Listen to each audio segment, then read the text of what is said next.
아침에도 주님의 도우심과 돌보심으로 승리하는 귀한 하루가 되기를 바랍니다. 오늘 10월 2일 목요일 날 아침입니다. 이제 내일부터 본격적으로 설날 연휴가 시작되었군요. 원래 고향 다녀오신 분들은 안전하게 다녀오시고 건강하시기를 바랍니다. 또 오늘 말씀 요한계시록 22장 17절에서 20절 마지막 부분입니다. 계시록의 마지막 부분이죠. 성령과 신부가 오십시오 하고 말씀하십니다. 이 말을 듣는 사람도 또한 오십시오 하고 외치십시오. 목마른 사람도 오십시오. 생명의 물을 원하는 사람들은 거저 받으십시오.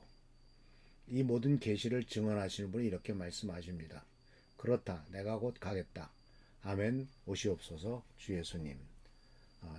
헬라어로는 마라나타. 아멘 마라나타 이렇게 됐죠.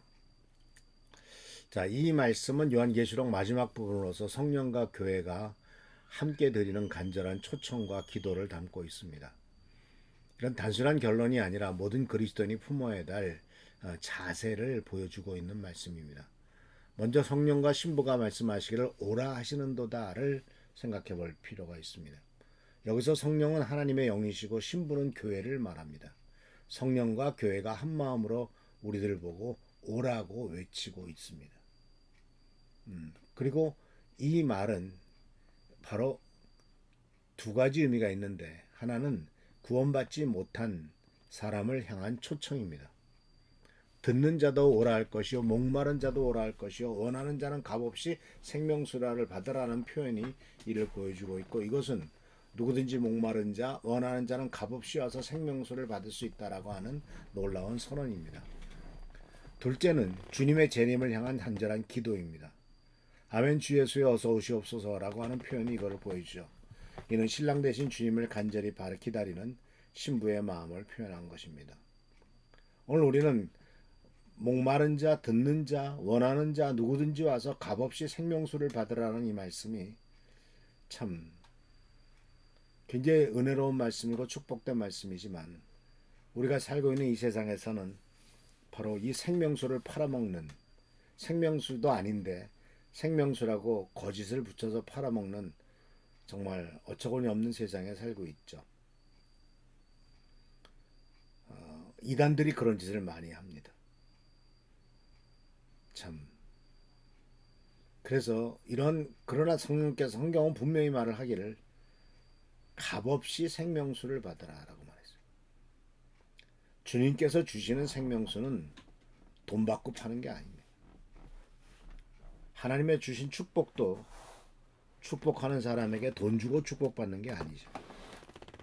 그러나 이 세상은 축복도 돈 주고 축복받아야 되고, 심지어는 조상들을 위해서도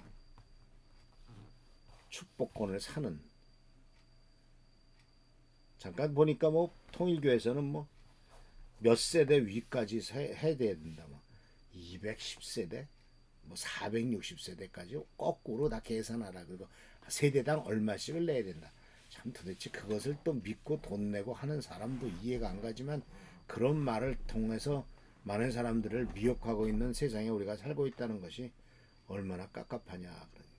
그러나 성경은 분명히 말합니다. 값없이 생명수를 받아라.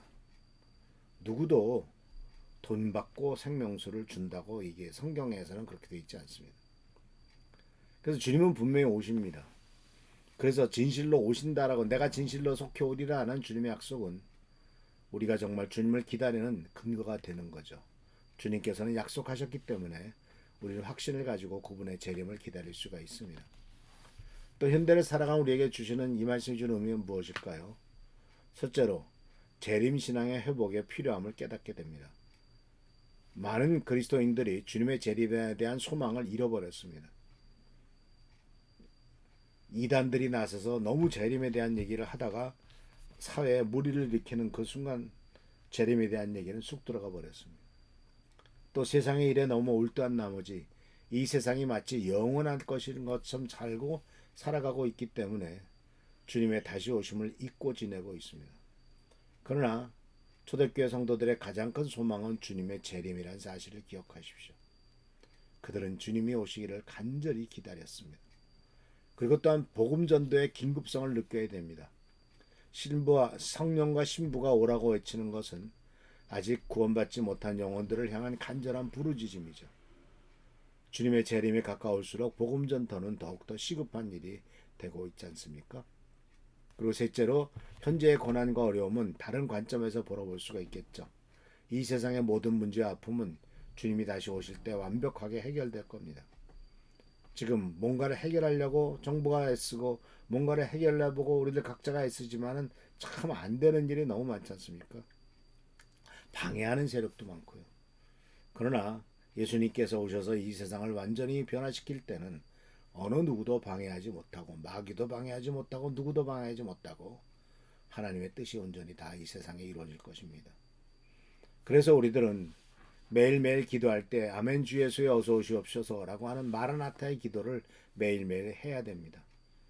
그리고 이것은 어떤 주문처럼 또는 외는 것이 아니라 주님의 재림을 간절히 사모하는 마음의 표현으로서 주님 제발 빨리 오십시오라고 하는 기도가 필요합니다. 이러한 기도가 우리의 일상이 될 때 아마도 우리의 삶의 우선순위도 바뀌게 될 겁니다. 또한 재림의 신앙을 삶의 중심 가치로 주어야 됩니다. 모든 계획과 결정을 할 때 주님이 다시 오신다면 이라고 하는 관점에서 생각해야 됩니다. 이는 현실 도피가 아니라 올바른 가치관의 확립입니다. 그래서 이와 같은 주님의 재림에 대한 소망이 있기 때문에 우리는 세상에 절망보다는 소망을 선포해야 됩니다.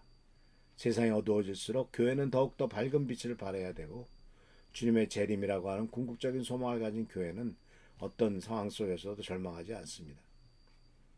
그러나 성경은 분명히 말하기를 이 세상이 좀 더 나아진다라고 말하지는 않았습니다. 세상이 좀 더 깨끗해진다라고 말하지도 않았고요. 세상이 좀 더 살만해진다라고 말하지 않았다는 사실을 기억하시길 바랍니다. 그래서 오늘 우리는 주님께서 성령과 신부가 외치는 오라는 초청에 항상 동참하고 우리들도 다른 사람들에게도 오라고 얘기를 외쳐야 될 것입니다.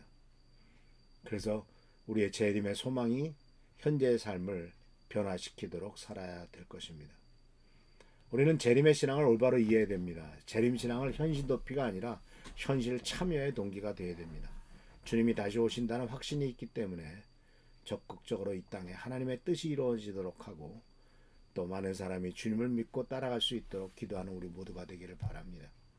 사랑하는 성도 여러분, 요한계시록의 마지막 말씀은 이 초청과 기도가 우리 모두의 고백이 되기를 소원하고 있습니다.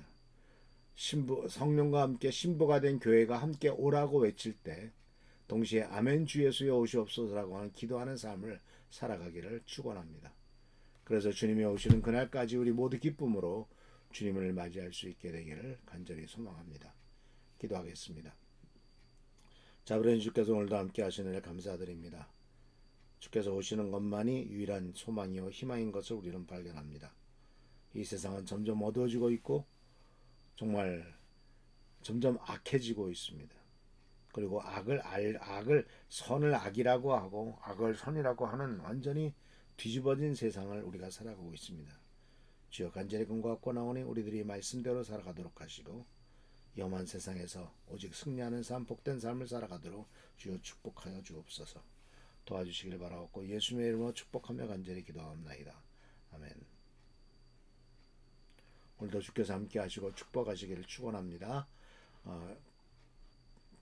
추석 연휴 고향 내려가시는 분들은 잘 다녀오시기 바랍니다. 할렐루야 축복합니다.